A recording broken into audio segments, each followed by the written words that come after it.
Il y a 150 ans, les travailleurs vivaient dans un autre monde. Le monde d'avant le socialisme. Les femmes, les hommes et même les enfants se tuaient au travail, pour un salaire de misère. Les travailleurs n'avaient aucun droit. Pas de protection sociale, pas de pension, pas de soins de santé, pas de loisirs, pas d'école. Puis un jour, le vent a tourné. Les travailleurs ont redressé la tête et levé le poing. Ils se sont organisés pour défendre leurs droits. Ils ont fait le serment de se battre sans relâche et de se soutenir dans toutes les épreuves. Le socialisme venait de naître.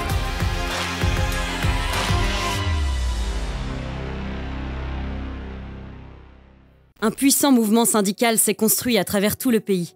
Les ouvriers ont créé des mutuelles, des coopératives et des mouvements de jeunesse. Ils ont bâti des maisons du peuple et donné naissance au Parti ouvrier belge, l'ancêtre du Parti socialiste. Ils ont cessé d'être des machines, soumises au rythme infernal du capital. Ils sont devenus des camarades, fiers, soudés et combatifs. Les socialistes ont organisé des grandes grèves, dont on a parlé dans toute l'Europe, et ont commencé à engranger leur première victoire. Avant même de jouir de droits politiques, ils ont arraché les premières législations sociales.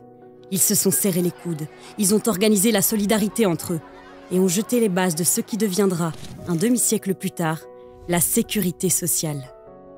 Ils vivaient dans une misère noire, mais ils avaient du courage à revendre. Leur vie était un enfer, mais ils avaient des rêves à n'en plus finir.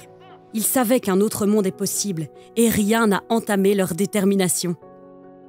Grâce aux socialistes, les enfants sont sortis des mines et sont allés à l'école. Les travailleurs ont commencé à être protégés contre les accidents, la maladie et la pauvreté dans la vieillesse. Le progrès social a commencé à prendre corps.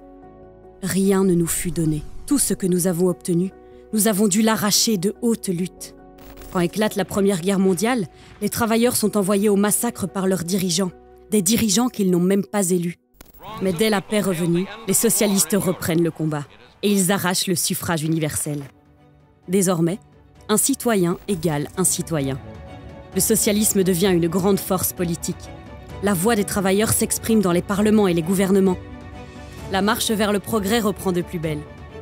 En moins d'une décennie, les socialistes obtiennent la création du logement social, l'assurance chômage, l'indexation automatique des salaires, la journée des 8 heures, les bibliothèques publiques, les congés payés, l'accès au transport public et la création d'un fonds des maladies professionnelles.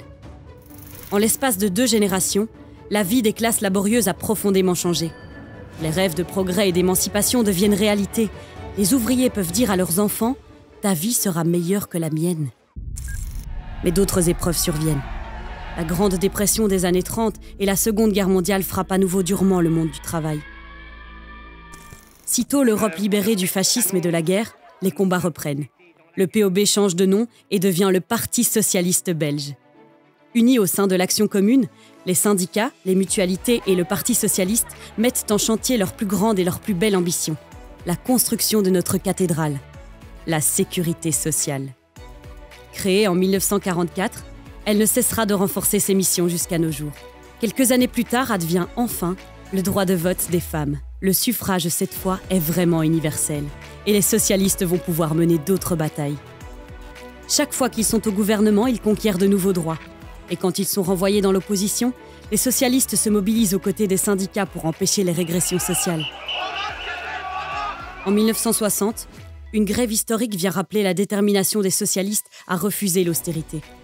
C'est non à la régression, non à l'injustice sociale, oui aux réformes de structure, oui aux régions wallonnes et bruxelloises qui permettront aux francophones de prendre leur sort en main.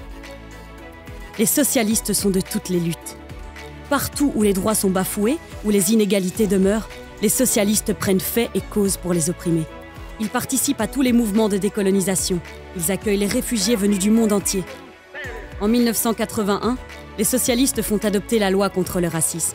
Elle sera suivie de nombreuses autres avancées pour le droit d'être soi-même et de mener sa vie comme on l'entend. L'instinct de solidarité qui a animé les pionniers du socialisme il y a près de 150 ans est plus fort que jamais. Aujourd'hui comme hier, les socialistes font vivre la flamme des combats contre les inégalités et les injustices. Année après année, nous arrachons de nouveaux droits et faisons reculer les inégalités.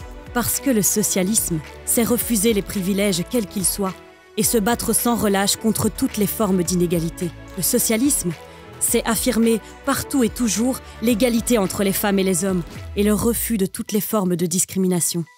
Le socialisme, c'est donner à chacun la possibilité d'exercer un travail dans lequel il puisse exprimer tous ses talents et vivre une pension digne et en bonne santé. Le socialisme, c'est étendre la liberté sans cesse pour que chacun puisse mener sa vie selon son idée du bonheur.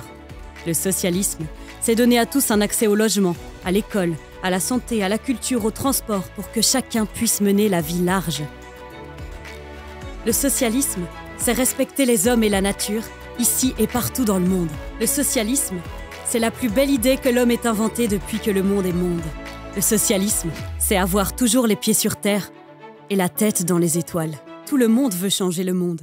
Nous l'avons fait et nous le referons.